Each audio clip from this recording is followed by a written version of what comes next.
Hi, my name's Holly. Welcome to 5 Minute Birth Classes. Today, this is supplements part 3. We are talking about iron in pregnancy. Now, iron is an essential mineral. It is really, really important in our body for a lot of things. That includes our physical, our brain, and our nervous system development, our production of hormones, and our cell function. And then in pregnancy, you get to add on making an extra couple of litres of blood to sustain the pregnancy.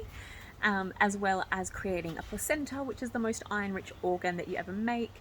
Plus, your baby needs a lot of iron because they are growing all their own systems from scratch as well. So there's a lot that you need.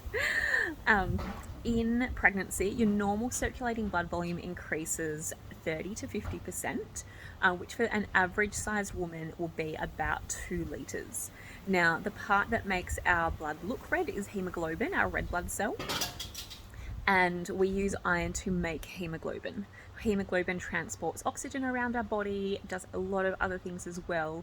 And if we are low in iron, it can affect our red blood cell production, and then you start to get symptoms of low iron.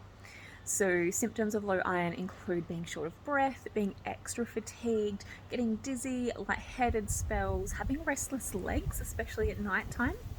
And then if you're really, really low, a lot of people want to eat ice blocks all the time. It's called pica. Now, when you are pregnant, one of the normal blood tests we do, and this is each trimester, is checking your iron and your red blood cells. So at the start of your pregnancy, about 24 to 28 weeks, and again at 36 weeks pregnant, plus any other time that your healthcare professional might suspect that you have low iron, especially low iron causing symptoms, which is usually iron deficiency anemia. Now, when you're not pregnant, your normal daily requirement of iron is about 18 milligrams a day. This increases 1.5 times in pregnancy to 27 milligrams a day. Most of us can get a good amount from our diet, but it doesn't absorb particularly well with some products. So vitamin C increases the absorption of iron.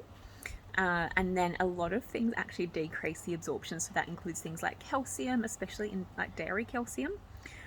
There's an enzyme called tannins, which you find in tea, coffee, and red wine. Zinc also reduces the absorption of it.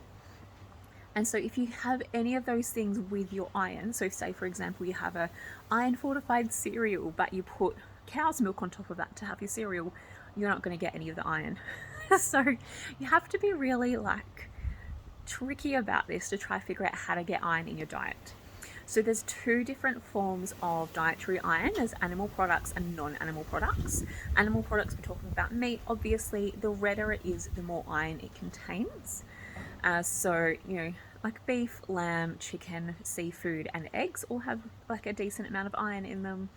Non-animal products include things like lentils and beans, like tofu, nuts, dried fruit. Dark green leafy vegetables have a good amount of iron in them. And then there are iron fortified foods as well. So some like whole grains and flour and stuff that sometimes is iron fortified. Now, sorry, I lost my place.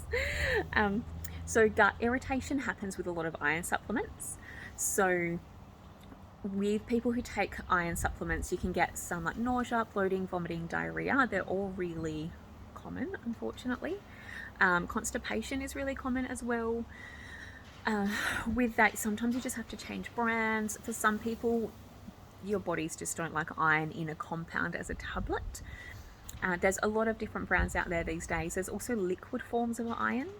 And so they can sometimes be good because your body isn't getting as much iron in a single dose, but iron forms tend to have less side effects and less gastric irritation. The more gastric irritation, the less you're going to absorb.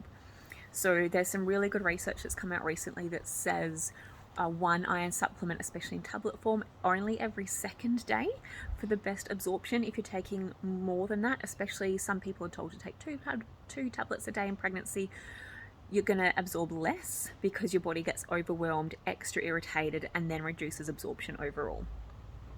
The best form of iron I've found for absorption and the least amount of side effects is iron bisglycinate. So this comes in the form of iron bisglycinate usually in terms usually added to like a vitamin C supplement, or like has some other kind of additives to help with absorption. There's two different brands that do really good iron bisglycinate supplements. So Bioceuticals is one, and there's also an Australian naturopath called the Natal Naturopath who does an iron biotic, which is an iron plus a probiotic plus some other things. So that sounds really amazing. That's really new, that one that's just come out. And if you have any feedback on iron supplements that did or didn't help you, let me know.